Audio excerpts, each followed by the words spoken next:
Details చూస్తే తమకు ఇల్లు అప్పగించకుండానే డబ్బులు కట్టాలని వేధిస్తున్నారని టిడ్కో ఇళ్ల లబ్ధిదారులు ఆవేదన వ్యక్తం చేశారు. నిడదవోలులో టీడీపీ అధినేత చంద్రబాబుని కలిసి తమ గోడు వెళ్లబోసుకున్నారు. ఇంటి తాళాలు అప్పగించే వరకు రుణాలు అడగబోమని చెప్పి ఇప్పుడు 3 లక్షలు కట్టాలని అధికారులు వేధిస్తున్నారని చెప్పుకొచ్చారు. ఇప్పుడు అప్పు మీరు కట్టాలి, ఇల్లు పుట్టుకాలి.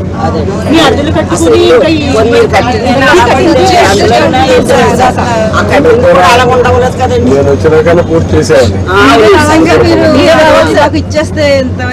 నీ పేరేంటమ్మా? Very good, very good. జరిగిపోయింది, వెరీ ఉండాలి అనేసి ప్రభుత్వం మారిపోయింది. ఇలాగే ఇంతవరకు ఇలా చేశారండి వాళ్ళు. అడుగుతుంటే మళ్ళీ రావాలి చేసి తెచ్చుకున్నాం సార్. రికార్డ్ కూడా చేశాను సార్. కట్టిస్తాను, ఫ్రీగా కట్టిస్తాను, హ్యాండ్ ఓవర్ చేస్తాను. వడ్డీ కూడా ఏం చేయాలి చూసి.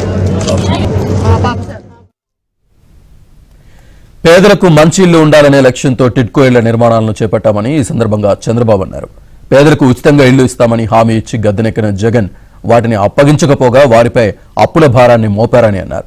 మరో 4 రోజుల్లో ఎన్డీఏ అధికారంలోకి వస్తుందని, మిగిలిన పనులు పూర్తి చేసి లబ్ధిదారులకు ఇళ్లను అప్పగిస్తామని చంద్రబాబు హామీ ఇచ్చారు.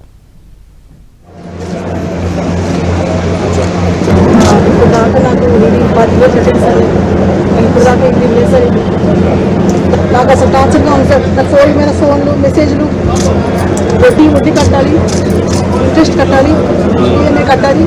మీరు కట్టిన అంతవరకు ఇంకా ఇప్పుడు మళ్ళీ పనున్నది మొదలు పెట్టేస్తారు వాళ్ళు. బ్యాంక్ తీసుకెళ్ళి ఇచ్చేస్తారు. నాకు వస్తే నేను బ్యాంక్లో వద్దంటే కొంత అమౌంట్ కట్టారు.